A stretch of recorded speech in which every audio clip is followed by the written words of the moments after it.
Hi, my name is Gabrielle, and I'm going to talk to you the importance of going Greek. Going Greek gives you many different reasons and helps you throughout your life.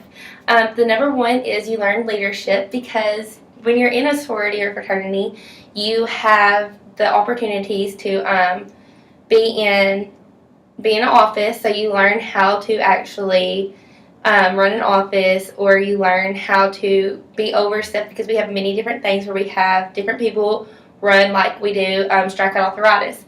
So we have many different people that will take over, and they will run like the concession stand or run different things in the event. So you learn how to kind of be a leader in stuff.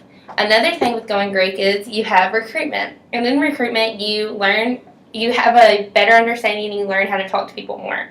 You have to hold a conversation with girls for 45 minutes at a time of a girl you don't even know. So like it kind of helps you learn how to talk to people that you don't know and start conversations and keep a conversation going with them. Another thing that sororities and fraternities going Greek will help you do is scholarship. In my sorority myself, we have 3 scholarships that you can get from just our sorority, and it will help you throughout school. Another thing you can do is volunteering. We're required to have 2 to 3 hours volunteering, and so that will help you go out and explore and help your community. One of the main reasons that going Greek will help you is it's really good on your resume because they know that you have had times where you meet with people, you understand people, and you have had leaderships and different things. Another reason is networking. Networking, you meet different, like we have a certain thing every year, and we go and meet different ALPIs. So therefore, you meet people from around the states. And doing that will give you opportunities when applying for a job. I've personally applied for a job, and the boss that was there was an ALPI. So she loved it. I got the job because I feel like because one of the reasons was because I was an ALPI. Going Greek will definitely help you in the future. Oh, wait. Keep going. I would say one of the things that you need to work on is not rocking and moving so much. Sometimes it looked like you were about to fall over, and you kicked the table a couple of times, which is fine. And then you really stayed on topic, really good, and like knew what you were gonna say afterwards. I think one thing I would watch is use words like thing and stuff. I would try to find just another word, like instead of like thing that you go do, like find a word for it, like event or just something like that to throw in. You're very enthusiastic, like I said, stayed on point. You can see you really care about the subject, so it kind of gives that out to the audience. I thought it was pretty good. Thank you.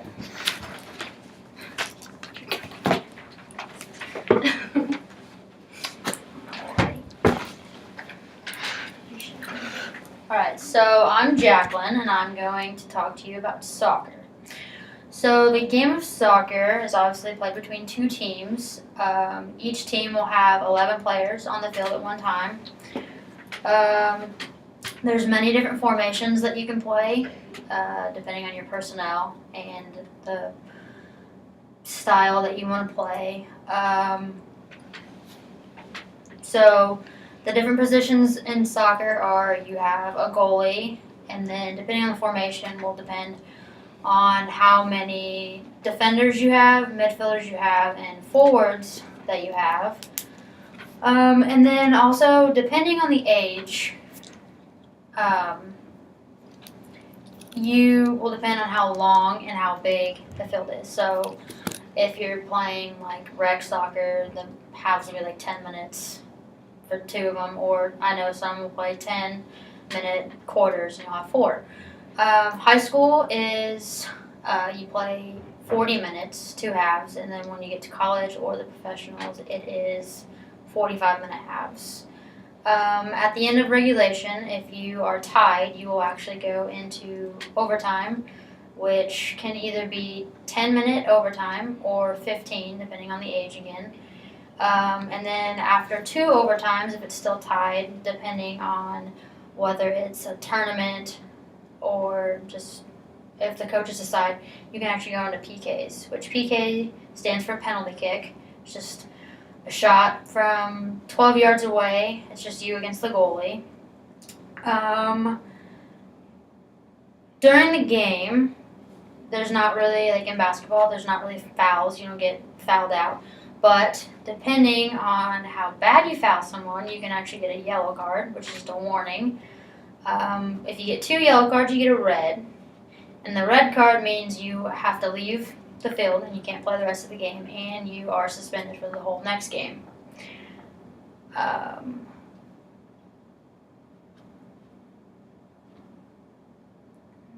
think that's it. Okay. Pretty sure that was 2 minutes. It was. It was. Okay.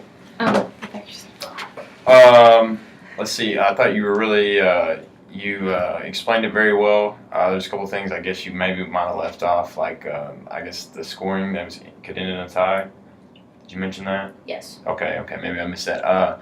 Let's see. The red card. I don't think you said that you could just get one. You said you could get it with 2 2 yellow cards, or you could get a red. You could get it separately. It's just a straight red. Yeah, straight red, But- which is also same thing. Yes. You were very knowledgeable in it, obviously, playing soccer, so I thought it was pretty good. Did a good time on it and everything, so maybe like a little bit more enthusiasm. She's a hard act to follow when it comes to that. I'm so enthusiastic about things. I thought you did really good about like explaining it because I knew nothing about that. I kind of learned. But yeah, I would get like a little more happy. Of course, I'm saying that. Good. But you did really good on like information and stuff. Alright, I'm gonna mark this time real quick. Alright.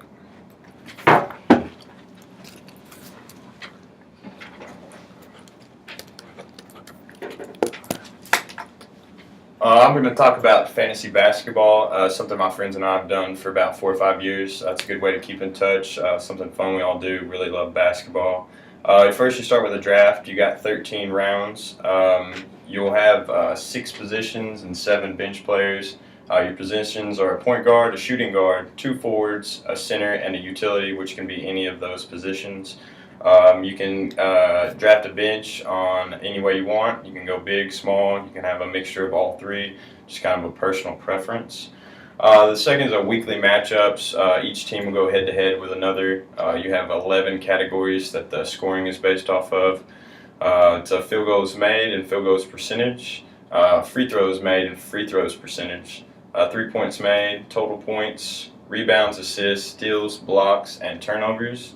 The categories you can win 11, 00, 911. You can have all kinds of different endings for each week, and that'll go to a overall total, which will determine the standings in the group. At the end of the year, you have a playoffs. There's 6 out of 8 go in our league. The top 2 teams get a bye, so that means the bottom 4 will play. Then the winner will go to the semifinals. Winners from that go to the finals. We usually do a buy-in, $20, $30. That way the winner gets a payout. They also get a championship belt and a trophy. Like I said, it's just a fun way to stay involved with your friends and a good way to keep up with basketball.